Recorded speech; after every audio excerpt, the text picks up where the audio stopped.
পিলখানা হত্যাকাণ্ডের 17 বছর শহীদ সেনা সদস্যদের প্রতি শ্রদ্ধা জানাবেন প্রধানমন্ত্রী। বিচার চলবে জানিয়েছেন তারেক রহমান। ফ্যামিলি কার্ড কার্যক্রম উদ্বোধন 10ই মার্চ। জনগণের কাছে কার্ড দ্রুত পৌঁছে দেওয়ার নির্দেশনা সরকার প্রধানের।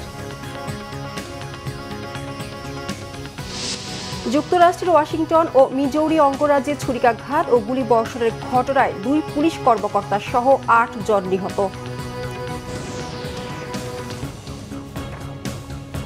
দেখছিলেন ক্রাউন সিমেন্ট সংবাদ শিরোনাম, এবার বিস্তারিত। পিলখানায় 57 সেনা কর্মকর্তা সহ 74 জনকে হত্যার ঘটনায় গঠিত স্বাধীন তদন্ত কমিশনের প্রতিবেদন জনসমক্ষে প্রকাশের দাবি জানিয়েছেন শহীদ পরিবারের সদস্যরা। তাদের আশঙ্কা, অদৃশ্য কোনো শক্তির চাপে তদন্ত প্রতিবেদন প্রকাশ করেনি অন্তর্বর্তী সরকার। সেই সাথে দায়ীদের দ্রুত আইনের আওতায় এনে বিচারেরও দাবি তাদের। 25 ফেব্রুয়ারি জাতীয় শহীদ সেনা দিবসকে সি গ্রেড থেকে এ গ্রেডে এনে শোক দিবস ঘোষণারও দাবি তাদের। বিস্তারিত জানাচ্ছেন জিয়া খান। 2009 সালের 25 ও 26 ফেব্রুয়ারি ঢাকার পিলখানায় তৎকালীন বিডিআর সদর দপ্তরে 57 সেনা কর্মকর্তা সহ 74 জনকে হত্যা করা হয়। ঘটনার 17 বছর পরে এসেও সুষ্ঠু বিচারের দাবিতে অপেক্ষায় শহীদদের স্বজনরা। এবং সবাই আমরা একমত হয়েছি এই সমস্ত কমিশনের কর্মকাণ্ডের ব্যাপারে। অন্তর্বর্তী সরকার দায়িত্ব নেওয়ার পর 2024 সালের ডিসেম্বরে পিলখানায় হত্যাযজ্ঞের ঘটনায় গঠন করে স্বাধীন তদন্ত কমিশন। সে কমিশন 11 মাস তদন্ত করে প্রতিবেদন জমা দেয়। প্রতিবেদনে উঠে আসে হত্যার ঘটনার পেছনে শেখ হাসিনা ও আওয়ামী লীগ নেতাদের নাম, আর সমন্বয়কারী হিসেবে উঠে এসেছে ফজলিনুর তাপসের নাম। প্রতিবেদনে আরও উঠে আসে হত্যাকাণ্ডের উদ্দেশ্য ছিল সেনাবাহিনীকে দুর্বল করা। প্রতিবেদন অনুযায়ী ভারত এই ঘটনা থেকে সুবিধা পেয়েছে। এছাড়া ঘটনাটি সামরিকভাবে মোকাবেলা না করে কেন রাজনৈতিকভাবে মোকাবেলা করা হয়েছিল সেই প্রশ্নটিও উঠে এসেছে। কেন সামরিক শক্তি থাকার পরও তা ব্যবহার করা হয়নি? এছাড়া প্রশাসনের কি ভূমিকা ছিল? পুলিশ, র্যাব ও ডিজিএফআই সহ অন্যান্য গোয়েন্দা সংস্থাগুলোর ভূমিকা কি ছিল তাও উঠে আসে প্রতিবেদনে। কিন্তু তারপরও আক্ষেপ রয়েছে শহীদ পরিবারের স্বজনদের। তা হলো, কেন প্রতিবেদন জমা দেওয়ার 2 মাস পার হলেও তা এখনো জনসম্মুখে প্রকাশ করা হলো না।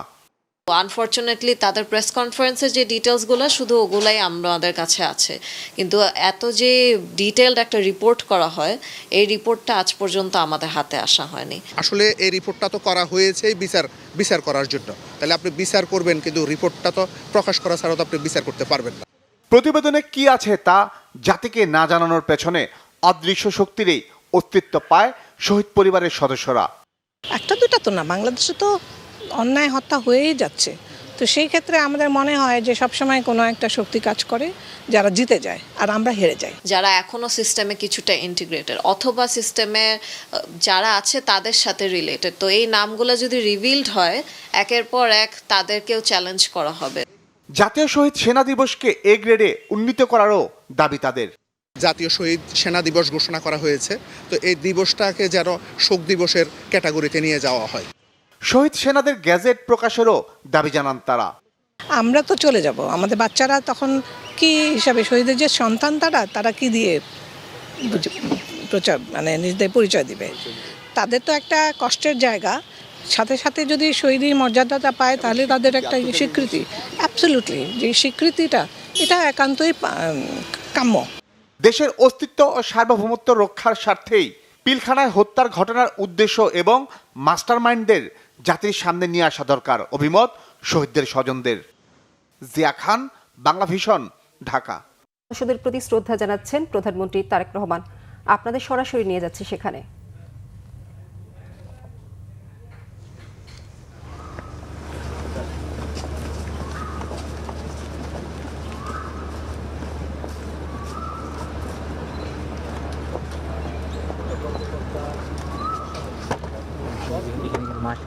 আমরা চলে যাব ভাই।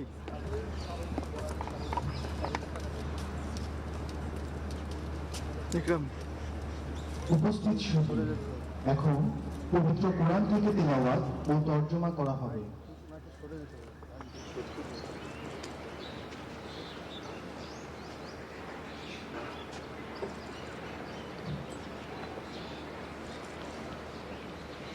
السلام عليكم ورحمة الله. أعوذ بالله من الشيطان الرجيم. بسم الله الرحمن الرحيم. يا أيها الذين آمنوا استعينوا بالصبر والصلاة إن الله مع الصابرين.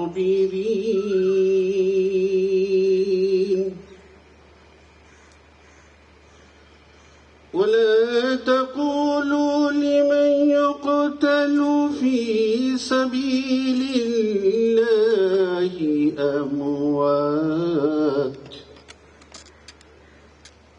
بل أحياء ولكن لا تشعرون. صدق الله العظيم. পবিত্র কোরআনে ঘোষণা হচ্ছে, হে বিশ্বাসীগণ, তোমরা সর্বদা ধৈর্য ধারণ এবং সালাত কায়েমের মাধ্যমে মহান আল্লাহর নিকট সাহায্য প্রার্থনা করো। নিশ্চয়ই মহান আল্লাহ ধৈর্যশীলদের সাথে রয়েছেন। আর যারা মহান আল্লাহর পথে নিহত হন, তোমরা তাদের মৃত বলো না, বরং তারা জীবিত, তোমরা তা উপলব্ধি করতে পারো না। বাকারা আয়াত 153-54। قال رسول الله صلى الله عليه وسلم كنت نهيتكم عن زيارة القبور فزوروها فإنها تزهد في الدنيا وتذكر الآخرة رواه ابن ماجه। রাসূলুল্লাহ সাল্লাল্লাহু আলাইহি ওয়াসাল্লাম বলেছেন, তোমরা কবর জিয়ারত করো, এতে তোমাদের মৃত্যু ও পরকালের কথা মনে হবে।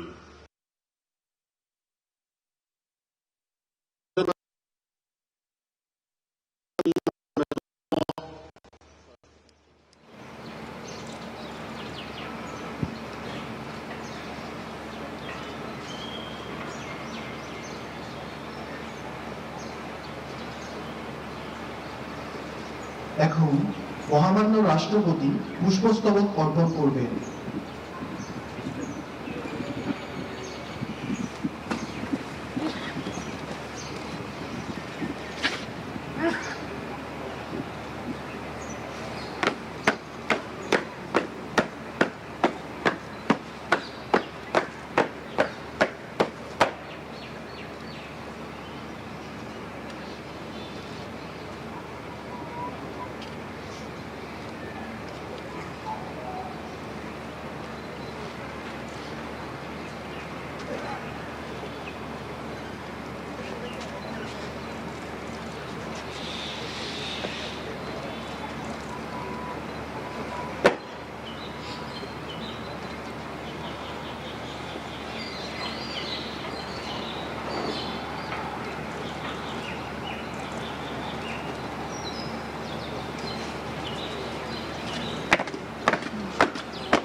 মহামান্য রাষ্ট্রপতিকে তার নির্ধারিত স্থানে অবস্থান নেবার জন্য সবিনয় অনুরোধ জানাচ্ছি।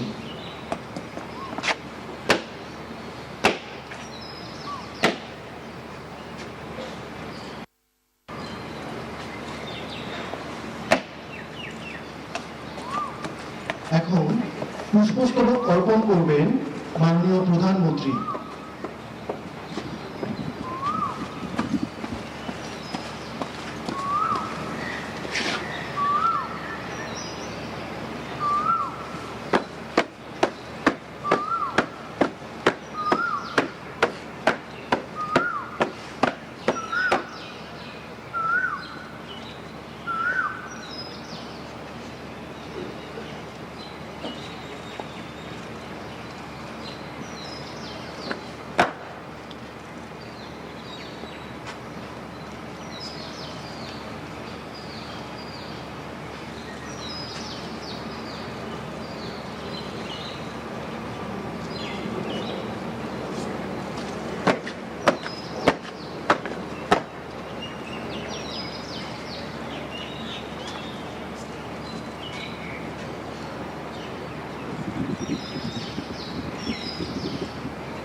মাননীয় প্রধানমন্ত্রীকে তার নির্ধারিত স্থানে অবস্থান নেবার জন্য সবিনয় অনুরোধ জানাচ্ছি।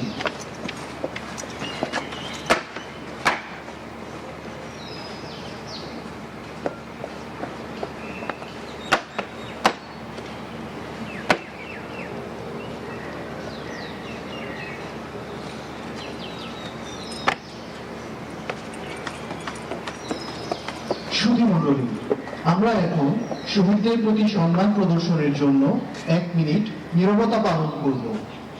সময় শুরু বলার সাথে সাথে ইউনিফর্ম পরিহিত ব্যক্তিবর্গ স্যালুট প্রদান করবেন এবং সময় শেষ বলার পর স্যালুট নামাবেন। সময় শুরু।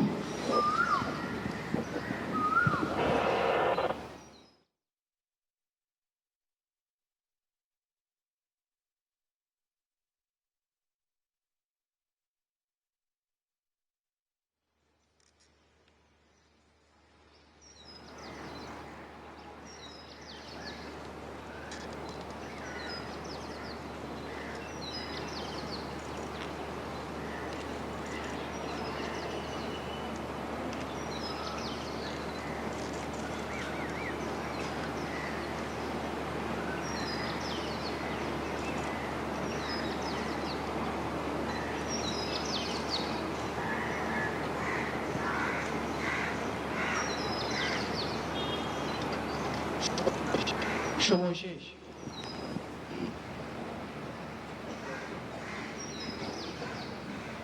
এখন ধর্মীয় পরামর্শদানকারী কর্মকর্তা শহীদদের আত্মার মাগফিরাত কামনা করে মোনাজাত পরিচালনা করবেন।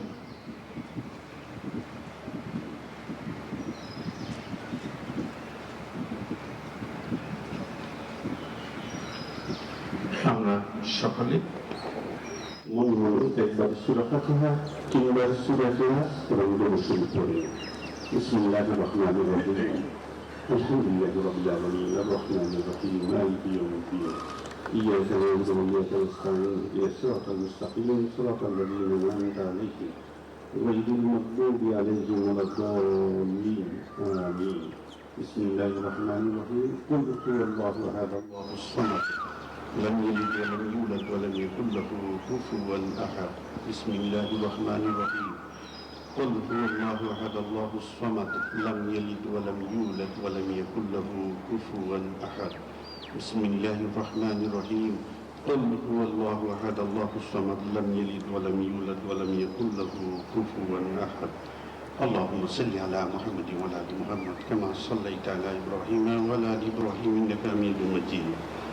اللهم بارك على محمد وعلى آل محمد كما باركت على إبراهيم وعلى آل إبراهيم إنك حميد مجيد. اللهم آمين. نحمده ونصلي على رسوله الكريم. ربنا آتنا في الدنيا حسنة وفي الآخرة حسنة وقنا عذاب النار.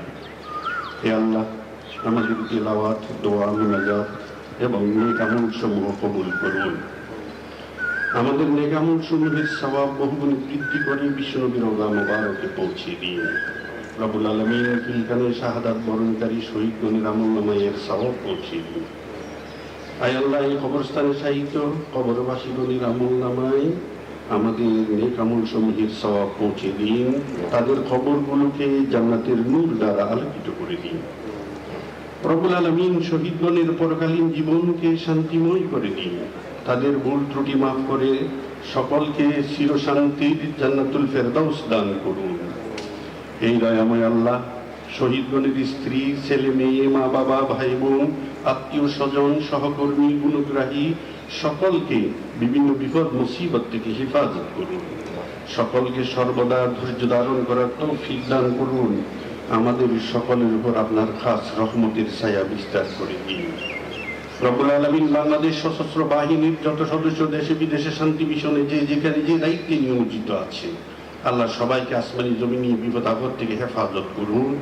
সকলের উপর, সকলের পরিবার পরিজনের উপর রহমত নাযিল করুন।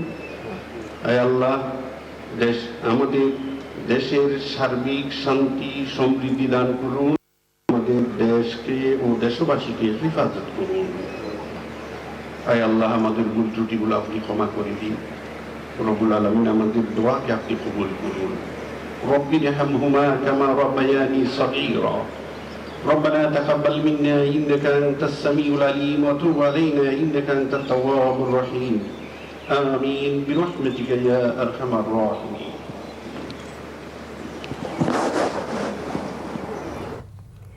দর্শক, পিলখানায় শহীদ সেনা সদস্যদের প্রতি শ্রদ্ধা জানিয়েছেন রাষ্ট্রপতি মোহাম্মদ শাহাবুদ্দিন ও প্রধানমন্ত্রী তারেক রহমান।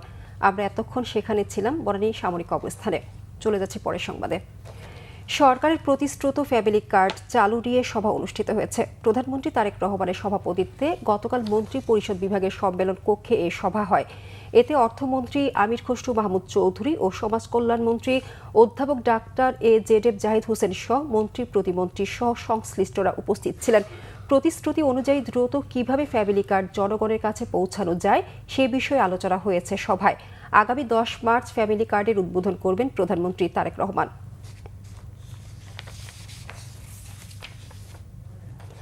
আন্তর্জাতিক প্রসঙ্গ। যুক্তরাষ্ট্রের ওয়াশিংটন ও মিজৌরি অঙ্গরাজ্যে ছুরিকাঘাত ও গুলিবর্ষণের ঘটনায় 2 পুলিশ কর্মকর্তা সহ অন্তত 8 জন নিহত হয়েছে। গুরুতর আহত হয়েছেন 2 পুলিশ কর্মকর্তা। যুক্তরাষ্ট্রের ওয়াশিংটন অঙ্গরাজ্যের টাকুমা শহরের উত্তর পশ্চিমে একটি খাবার বাড়ির বাইরে ছুরিকাঘাতের এই ঘটনা ঘটেছে। তর্কাতর্কি আর হট্টগোলের খবরে স্থানীয় সময় মঙ্গলবার সকাল 9:30 দিকে পুলিশের একটি টহল দল ঘটনাস্থলে যায়। পুলিশের উপস্থিতি টের পেয়ে এক তরুণ ছুরিকাঘাত শুরু করে। পরে পিয়ার্স কাউন্টি শেরিফের ডেপুটির গুলিতে ঘটনাস্থলে নিহত হয় 32 বছর বয়সী হামলাকারী। ছুরিকাঘাত আহত 3 জন ঘটনাস্থলে এবং অপরজন হাসপাতালে মারা যান। এর আগে সোমবার বিকেল 4টার দিকে মিজৌরি অঙ্গরাজ্যের ক্রিশ্চিয়ান কাউন্টির হাইল্যান্ড ভিলে ট্রাফিক সিগন্যালে পুলিশ কর্মকর্তা গ্যাব্রিয়েল রামিরেসকে গুলি করা হয়। এই ছিল এখনকার মতো। পরের সংবাদ সকাল 11টায়। এছাড়া বাংলা ভিশন সংবাদ ও সংবাদ সংশ্লিষ্ট অনুষ্ঠান দেখতে ভিজিট করুন www.videos24.com ও facebook.com/banglavishnnews এবং সাবস্ক্রাইব করুন youtube.com/banglavishnnews। ধন্যবাদ সবাইকে।